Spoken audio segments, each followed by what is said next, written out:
इस पूरी दुनिया में एक ऐसा समंदर है जहां पर अगर आपको तैरना ना भी आता हो तो भी आप कभी डूबोगे नहीं। ये समंदर इजराइल में है जिसका नाम है डेड सी यानी कि मृत सागर। अब आप कहेंगे कि इसको मृत सागर क्यों कहा जाता है? क्योंकि नॉर्मल समंदर के पानी की तुलना में इसमें 8 गुना ज्यादा नमक की मात्रा पाई जाती है, जिसकी वजह से कोई भी समुद्री जीव जंतु या फिर वनस्पति इसमें पनप ही नहीं सकती।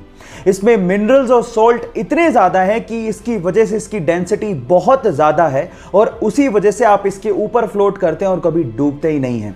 क्या आपको इसके पहले तक ये फैक्ट पता था? और अगर नहीं पता था तो चैट सेक्शन में लिखना मत भूलिएगा।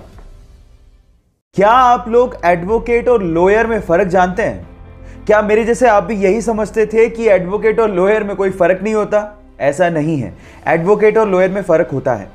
लॉयर वो होता है जिसके पास लॉ की डिग्री हो या फिर वो लॉ की पढ़ाई कर रहा हो। वो आपको कानूनी सलाह तो दे सकता है लेकिन आपके लिए केस नहीं लड़ सकता। लेकिन अगर कोई lawyer bar council of India की एग्जाम पास करके वहां पे रजिस्टर हो जाता है तो उसके बाद वो आपका केस लड़ सकता है, क्योंकि उसके बाद वो एडवोकेट बन जाता है। ये डिफरेंस होता है एडवोकेट और लॉयर के बीच में। क्या आपको इसके पहले तक इफेक्ट पता था? और अगर नहीं पता था तो चैट सेक्शन में लिखना मत भूलिएगा।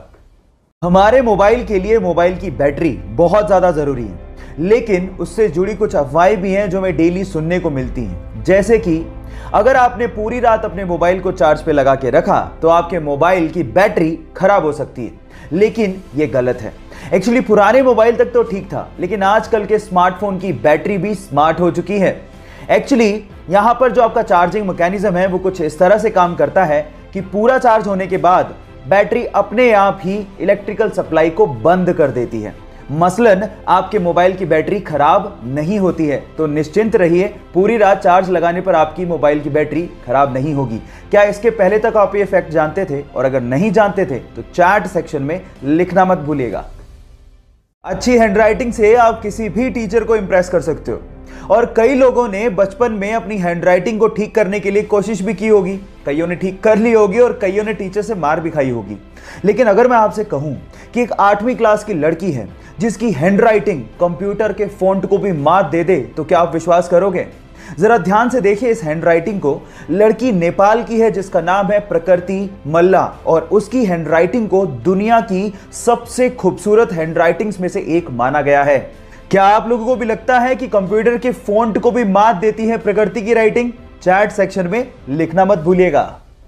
गाइस, क्या आपको पता है कि इंडिया की सबसे धीमी रफ्तार से चलने वाली ट्रेन का नाम क्या है? डोंट वरी, मैं आपको बताता हूं। सबसे धीमी रफ्तार से चलने वाली ट्रेन का नाम है मेट्टुपालयम ऊटी नीलगिरी पैसेंजर ट्रेन, जो कि मात्र 10 किलोमीटर पर आवर के हिसाब से चलती है, जो कि हमारे ही देश की सबसे फास्टेस्ट ट्रेन से लगभग 16 गुना धीमे चलती है। अब आप लोग सोच रहे होंगे कि इससे बढ़िया तो मैं पैदल ही निकल जाऊं, लेकिन ये ट्रेन इसलिए इतना धीमे चलती है क्योंकि ये ट्रेन पहाड़ों से होकर निकलती है।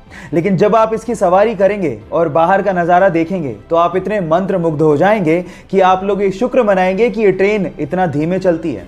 क्या आपको इसके पहले तक इफेक्ट पता था? और अगर नहीं पता था तो चैट सेक्शन में लिखना मत भूलिएगा।